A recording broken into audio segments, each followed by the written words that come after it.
Naku mga kapuso, sa koridor at dito po sa covered court, magkaklase daw muna ang ilang estudyante dito sa Amado V. Hernandez Elementary School sa Maynila. Tuluyan na po kasing ginibang isang gusali matapos masunog ito noong bagong taon. Nakatutok doon si Susan Enriquez. Susan. Good morning, Rhea. Tapos na yung flag raising ceremony dito sa Amado V. Hernandez Elementary School sa Tondo, Maynila. At sa ngayon, nagbibigay na ng kanya mga paunang pahayag itong principal ng paaralan. Ito yung mga estudyante na kanina as early as 5:45 ay nagdatingan na dito sa Natura Eskwelahan para sa kanila. Siyempre, may mga exercise. At yung binabanggit mo nga kanina, no, December 2012 nang masunog yung isang gusali dito sa paaralang ito. No, dito yan eh. Actually, dyan yung nasunog na gusali, two-story building yon.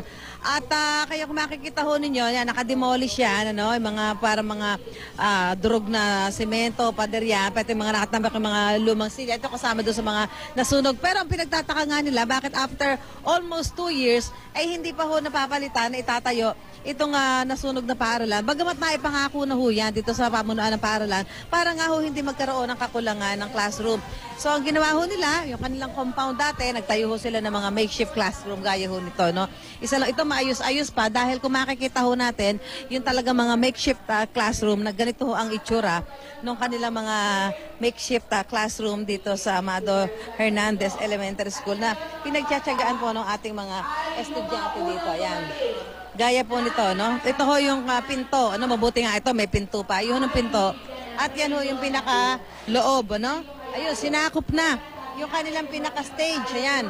Yung stage na itong eskwelahan ay ginawa na rin parang kanilang mini library.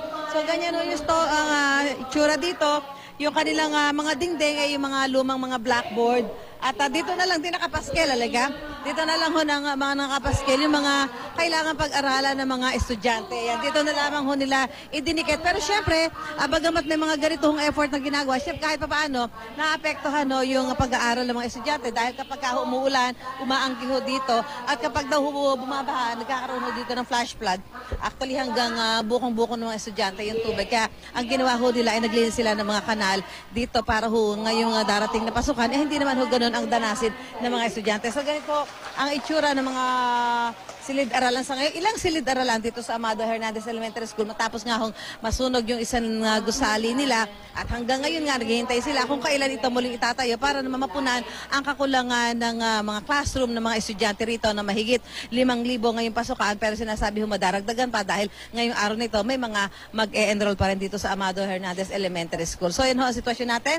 Mamaya meron ho tayo mga estudyante bibigyan dito ng ilang mga school supplies kaugnay ho ng pagbabalik nila sa eskwela ngayong araw na ito. Back to you, Rhea. Maraming salamat, Susan Enriquez.